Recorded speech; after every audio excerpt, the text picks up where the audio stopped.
Hello everybody, my name is Dratnos and welcome to This Week in Mythic Plus. This week's affixes are Fortified, Sanguine, Grievous, and the Awakened pattern is still on the B pattern, so it hasn't changed from last week.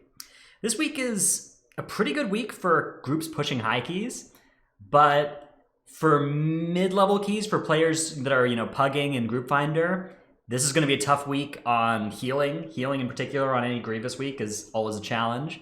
Sanguine plus Grievous, that can start ticking Grievous on people. The biggest advice I have for people this week actually is to play less corruption than you normally do. So if you're usually somebody who plays like 40 or 50 corruption, maybe go down to 30 or 20. If you can take off the Eye of Corruption entirely without losing too much damage.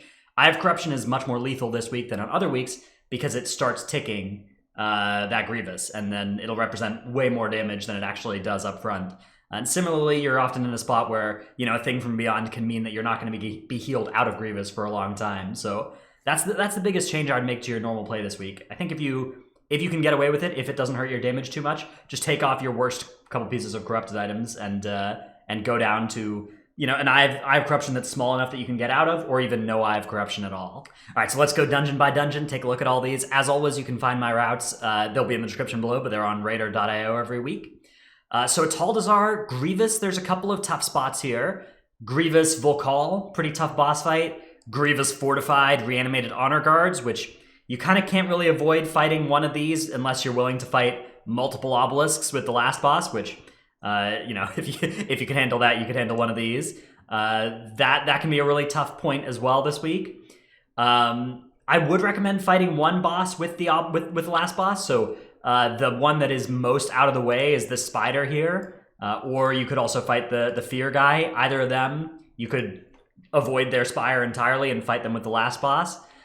They're both not free on this boss. Both of them have some difficulties here. The problem with the spider, fighting the spider with the last boss, is that the boss already has a kick, so you're going to be running low on interrupts unless you happen to be playing all melee or have like a Resto Shaman or a Prop Paladin, or like even a Vengeance Demon Hunter with Sigil of Silence. There are some ways around it. Prop Warriors, even with Spell Reflect, they can reflect one of these casts on this thing if you're paying a lot of attention.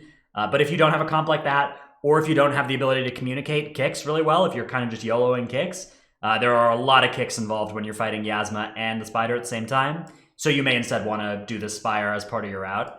I do recommend trying to find a way to do at least one obelisk with Yasma though, because getting access, going to fight all three of these the old-fashioned way is pretty slow. So that's the main drawback there.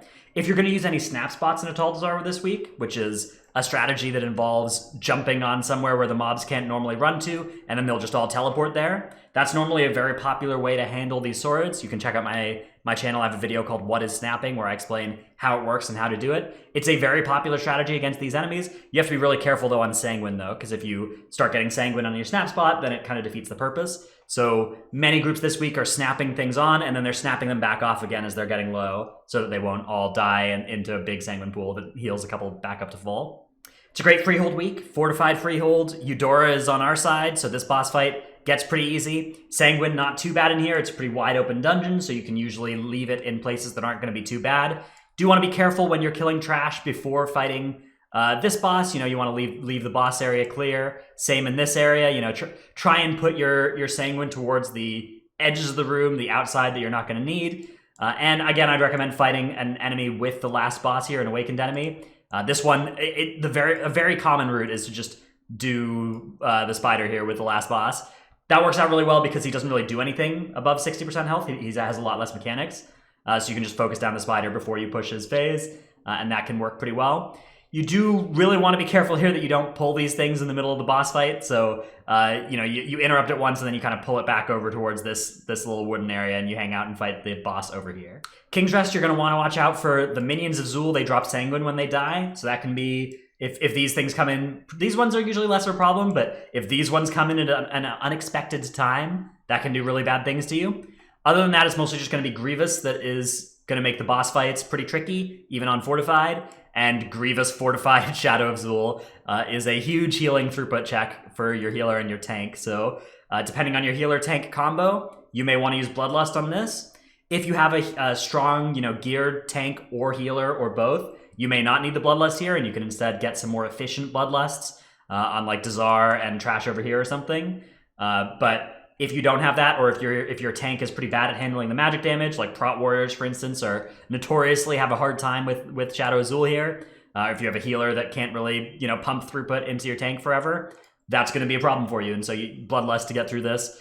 You may even be prepared to use some B-reses here. And often the Shadow Azul fight becomes this like scuffed, it's 30% and you're kiting it for a bit type thing. So be ready for that to happen this week. This is one of the hardest Shadow Azul weeks out there. Shrine of the Storm Sanguine is really obnoxious in here. You're going to have these Tide Sage Initiates dropping Sanguine, but the big annoying ones are like these Tide Sage Initiates, these ones here. So that can be pretty annoying to deal with. You may end up accidentally healing stuff. Luckily, nothing really flees in this area except for the Initiates. The big mobs don't actually flee, so it's not too bad. Not like a dungeon that we'll be talking about later that has some really annoying Sanguine bits.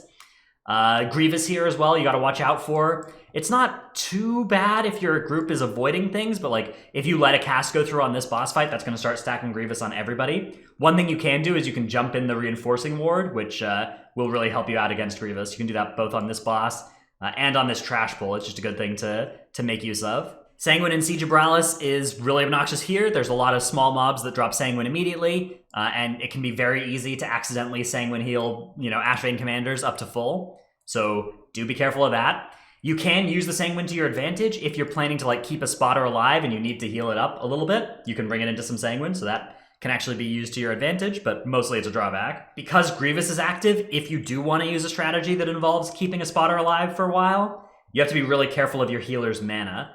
Because Grievous taxes healer mana pools much more than a normal affix, and you're not going to be able to drop combat while you're in combat with a spotter. So unless your healer's like a Night Elf and can Shadow Melt and drink whenever they want, this is going to be, it puts a serious check on your healer's mana, and you need to be careful with how quickly you're pulling and how much you're taking damage. And you may end up deciding to just kill off the spotter early, or even have the healer intentionally die so that they can res and drink and then come back.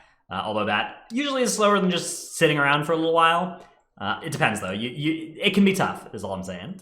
Temple of Sethraliss, pretty good fortified dungeon. Sanguine, not too bad in here either, although you do have to watch out for these static charged dervishes are bugged, and they will drop 5 puddles of Sanguine per dervish when they die, so that can really quickly top any of them back to full. You want to make sure that you're kind of moving, your tank is moving around as you're getting them low, so that they all teleport to different spots instead of right on top of each other. They are displaceable with effects like Typhoon, Ring of Peace, Death Grip. So if you have those in your group, save them for getting stuff away from Sanguine, or for dropping Sanguine puddles away from the rest of them. Grievous on bosses is going to be a big challenge here as well. So Grievous Galv, something that will be tough for both throughput and mana for your healer. And then Grievous on the last boss fight, it really makes it into kind of a mana marathon. Luckily, it's fortified rather than tyrannical, so it's not as bad as a Grievous tyrannical week would be here, but it's still one of the ones that's going to be trickier for your healer. Sanguine Motherlode is one of the worst affixes for this dungeon. There are very few people in the world that have done a Sanguine Motherlode and not healed mobs for millions of extra health throughout that. And I'm including like world-class players, MDI players complain about Sanguine Motherlode. This is not an easy dungeon this week. You really, really, really need to be careful about it. Even if you are careful, things are going to Sanguine heal, but the big problem is mechanized peacekeepers. These are the best count in the dungeon. Letting mech jockeys pilot these things gets you a huge amount of extra enemy forces per health compared to most enemies, so it's really efficient to fight these normally. But they do this thing where they'll do a cast sequence of they'll throw a grenade, they'll do an energy shield, they'll charge up a charge claw. For 10 seconds, they'll do this cast sequence, and during that cast sequence, they're completely immobile. If that's in a Sanguine pool, or if you drop Sanguine beneath them, then it's going to be game over for you, and you're going to have to fight it back up from 100% health again, so that can be really, really painful. So do your best to avoid having that happen. Nothing is too bad here in the Underrot. This room has a couple of Grievous challenges, so Feral Bloodswarmers can put somebody in Grievous and keep a lot of pressure on them if they're not being kited properly or controlled properly. Kragmaw's Tantrum, also a lot of Grievous pressure on the group, especially depending on what healer you're playing with. The entire group spreading across the room to soak ticks can make it really tough to top multiple of them from Grievous at the same time. So that can be a big challenge here. And then, other than that, there's really not anything that will get you with Sanguine too badly. Dropping Sanguine puddles underneath worms can be tough if you're fighting any worms. My route doesn't pull many worms at all, but many people do end up pulling extra worms, either accidentally or on purpose. If you modify this route, that's something you may end up wanting to do. And dropping a Sanguine Puddle under a worm, you basically just have to like CC it until the Sanguine Puddle goes away a minute later. So that can be really, really unfortunate. I continue to recommend fighting an enemy with the last boss here. We're still on the B pattern. The B pattern is the one where the Blood of the Corruptor is over here, which I think is the easier one. On the A pattern, it's the Fear guy. And I think fighting the Blood of the Corruptor with the last boss is a really, really good strategy to save some extra time and not venture into this area here, because this area is so slow and inefficient. All right, so earlier when we were talking about Shrine of the Storm, I said that there would be a dungeon that was worse with Sanguine. It's Tol Dagor. Sanguine Tol Dagor, you have a bunch of enemies later in this dungeon that have low health. You have enemies that flee when they get low on health, and so they'll spread out, they'll run over Sanguine Puddles, they'll run into Sanguine Puddles, they'll drop Sanguine Puddles in bad spots when they're fleeing. This area in particular, you have to really, really be careful with how you're managing Sanguine here. Use your crowd control effects when things are getting low on health to keep them out of Sanguine Puddles, to keep them from fleeing, to help manage that affix better. Waycrest Manor is kind of medium difficulty throughout. There are a lot of spots that can be rough with Grievous, boss fights, and trash. Sanguine isn't too bad in here if you're playing around it well. Maggots do not drop Sanguine, which is really a nice change they made like 6 months ago now. What you want to do to manage Sanguine is pull things to the most recently cleared open area in the dungeon. So, you know, if you've cleared the courtyard, pull enemies from the next area back to the courtyard. And rather than fighting in the hallways. If you're fighting enemies in the hallways, that's when things are going to get really bad for you with Sanguine. So do everything you can to avoid doing that. Pull back to the most previously cleared open spaces. Don't kill enemies in spots where you're going to want to fight bosses. In particular, like in this area, you know, against Lord and Lady Waycrest, leave this area clear so that you don't have Sanguine when you're fighting the boss. This might be your first time in Mechagon Junkyard, you know, ever. And if so, the biggest tip I have for you is to be careful with placing your puddles in this area, in this boss room. These bosses will sometimes just move around uncontrollably, you know, as part of their mechanics. And you don't want to have Sanguine Puddles in the areas where they'll do this. So pulling enemies back a little bit further away from this boss encounter area will help you make sure that you don't get any bad puddles there. That's I think the main thing that I'd keep in mind in Junkyard this week. So in Workshop, there's not really too much to say here. You know, you got to be careful with Sanguine Puddles, particularly if you're trying to group all these things up to have them die to their own Rocket Barrage, which is something that they can do. The Rocket Barrage damages them. It can do a lot of damage to them. Or if you're trying to have them die to the hammers in the boss arena, which also do damage these enemies. Those are both good ideas, but you have to be careful with Sanguine when you're trying to execute them this week. This area, of course, these things dropping Sanguine can heal up, you know, whatever non-living waste enemies are in that pool, so be careful of that. The main thing I would recommend this week is your second Bloodlust. I would use it on these 3 defense bots. On Fortified Weeks in general, I think that this is a good second Bloodlust in this dungeon.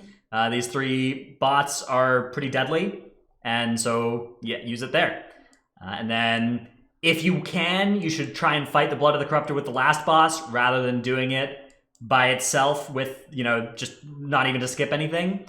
The reason for this, especially this week, Mind Rend Tentacles can be really obnoxious with Sanguine. You know, if you start running away from them and they group up and then you kill one of them, there'll just be 3 sitting in a Sanguine Puddle, healing up. That can be really annoying. You don't have to deal with the tentacles at all if you just pull it with the last boss instead.